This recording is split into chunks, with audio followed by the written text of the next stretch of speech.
And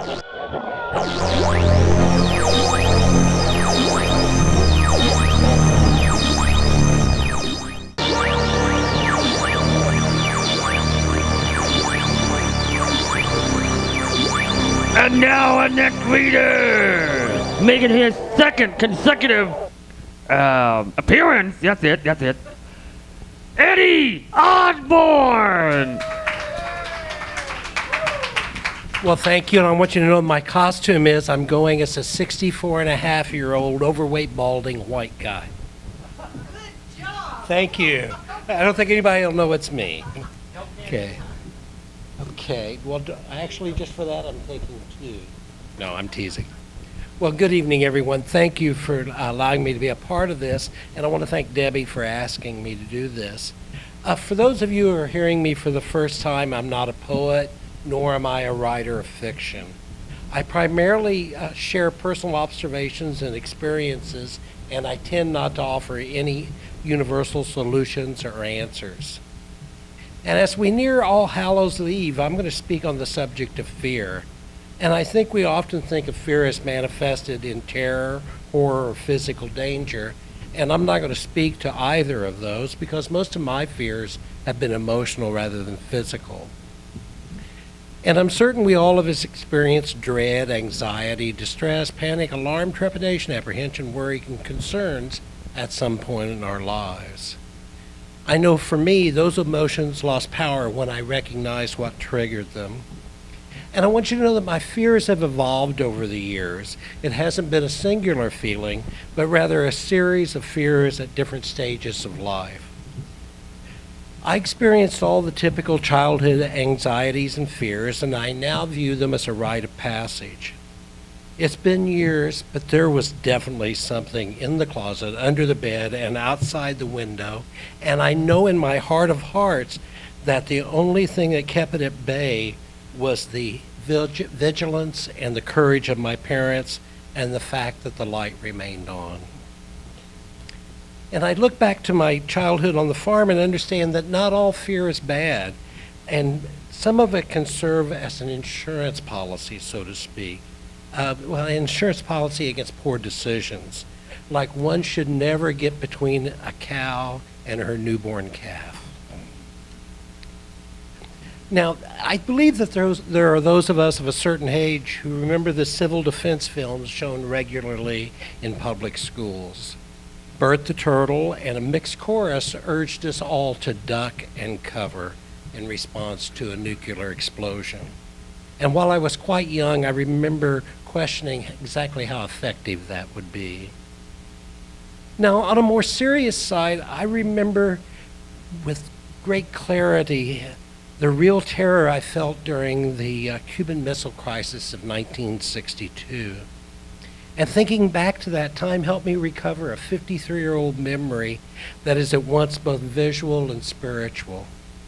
You see, I had this vivid recollection of looking out the window of our second-story bedroom of our family's farmhouse and being awestruck by the depth and clarity of the night sky.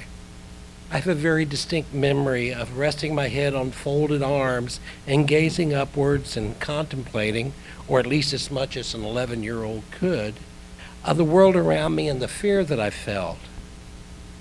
And I know this may sound odd, but I also have the memory of a long ago fantasy from that night or a similar night. As the lights of planes crossed the sky, I imagined President Kennedy being on one plane and Nikita Khrushchev being on the other, and both planes for some reason had to land at our farm. And the details of that fantasy are lost to time, but I remember believing that I would somehow be able to convince Jack and Nikita to forego annihilating the human race. And I'm very thankful that I had that fantasy because it planted a seed of understanding that reconciliation is far more important and more powerful than military might. You know, it's been written that film and television can elicit a fearful response, and that was definitely true for me. Again, there are those of us of a certain age who might remember the movies of the late night movies of I think came on 10:30 and either 5, 4, or 9. Those are channels that we had when I was young. And the so-called horror films of that time kind of pale in comparison to today and are quite tame, but they did create the illusion of horror without being graphic. Because I remember Boris Karloff, Bela Lugosi, and Lon Chaney and others of their ilk scaring the bejesus out of me. And a few years later from that, there were 2 television programs that elicited what I see now as a cerebral fear, and that was The Twilight Zone and The Outer Limits. You know, they made you think. But on the flip side of that coin was also being frightened,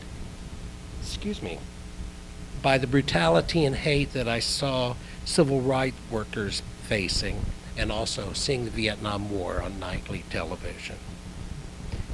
Now, in lieu of covering each period of time of my life, you'll know that I'm skipping puberty and teenage angst.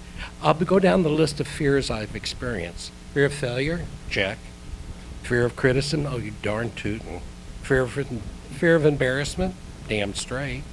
Fear of inadequacy? Of course. Fear of disappointing? Yes, indeed. Fear of disappointment? Well, that particular feeling comes and goes, and this is the point where I make a case for lowered expectations.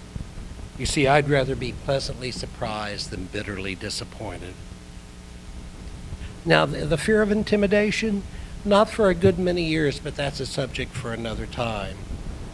Now, all those aforementioned fears at varying times and fluctuating intensity have kicked my emotional posterior for years. I believe I started breaking that cycle of fear when I turned 50, and I'm unsure of the reason, but it was that year that I began to recognize the fears that were real and those that were imagined. I made peace with the fact that I'm going to screw up from time to time. And I've been fortunate to find an emotionally healthy balance of responsibility and credit. And it wasn't because I took Stuart Smalley's affirmation of, I'm good enough, I'm smart enough, and doggone it, people like me. It's more a matter of embracing the phenomenon of self-acceptance. Now, during the last 15 years, I've found that humor has allowed me to put my fears into perspective. It serves as an antidote to fear as it lessens anxiety, and humor is also a technique I use to confront the irrational fears. It might come in the form of everyday silliness or in the wry observation of comedians, and a few in particular appeal to me. In his book, Napalm and Silly Putty, the late George Carlin helped me to understand that I am barophobic. When he wrote, I don't have a fear of heights. I do however, have a fear of falling from heights. And barophobia is the fear of gravity. And J.D. Salinger wrote that, and I, like him, suffer from reverse paranoia. You see, I suspect people of trying to make me happy. And in closing, I'd like to share with you what I've learned in my 6.5 decades on this big blue marble. By choosing to view the world around me as less hostile, I've loosened fear's grip on my life. It allowed me to cast off the shackles of trepidation and allows me to speak and act in a much more compassionate way, and more often than not, compassion is returned to me. I've learned to take each day as it comes and each person as they come. But most important of all is being in the here and now. You see, my past helps me to embrace my present and allows me not to fret about the future. Thank you all very much. May be leaving for now, but the nightmares will return.